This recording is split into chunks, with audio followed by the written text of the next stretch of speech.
নমস্কার বন্ধুরা, welcome to Gurukul study centre. একদম ভিডিও বড় করব না, খুব ছোট্ট ভিডিও। যে গত দিনের যে মক ইন্টারভিউ পিএসসিতে হলো তার আপডেট কী আছে। আমি সিভিলের জন্য টোটালটা বলে দিয়েছি, অনেক তাদের কথা বলেছি যে তারা মেনলি যেটা করবে তারা হচ্ছে বাড়িতে বলার অভ্যাসটা করুক আর কনসেপ্টটা ক্লিয়ার করুক বিভিন্ন সাবজেক্ট থেকে, ঠিক আছে।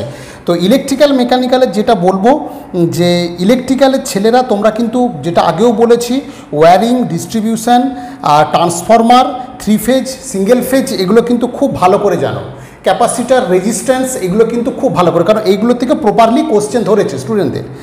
আর যারা মেকানিক্যাল আছো তাদের বলবো তোমরা thermodynamics, power plant, strength of material, IC engine এবং তোমরা আরও ডিজেল ইঞ্জিন যেগুলো আছে আর ট্র্যাডিশনাল এবং নন ট্র্যাডিশনাল মেশিন যেগুলো আছে এগুলো কিন্তু তোমরা একটু ভালো করে পড়ে যেও।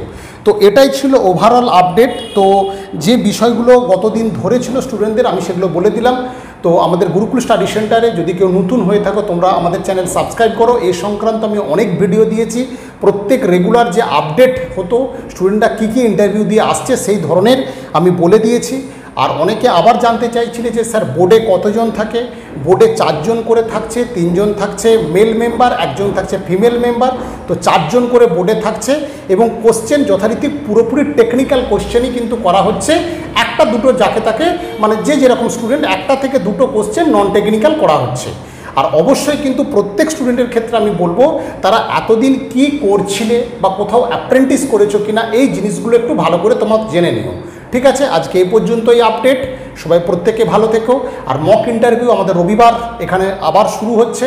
রবিবার প্রচুর ছেলে যারা হোয়াটসঅ্যাপ করেছো কোনো চিন্তা নেই, 1 সপ্তাহ আগেও হোয়াটসঅ্যাপ করে রেখেছো। আমি কালকে শনিবার সমস্ত কিন্তু ক্লিয়ার করে দেবো কটার থেকে মক ইন্টারভিউ আমাদের স্টার্ট হচ্ছে, ঠিক আছে। মক ইন্টারভিউ সংক্রান্ত আমি বলে দিয়েছিলাম যে ফোন নম্বর আছে সেই ফোন নম্বরে কথা বলে নেবে।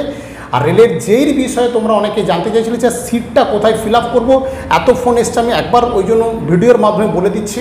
আমি 15 তারিখের পর একটা ভিডিও দেব, সেই ভিডিওতে মোটামুটি অ্যাপ্রক্সিমেটলি একটা বলে দেবো যে কে কোথায় ফিল আপ করতে পারবে, ঠিক আছে। ন্যাচারালি সাউথ ইন্ডিয়ায় তোমরা ফিল আপ করো, সেখানে তুলনামূলক কম্পিটিশনটা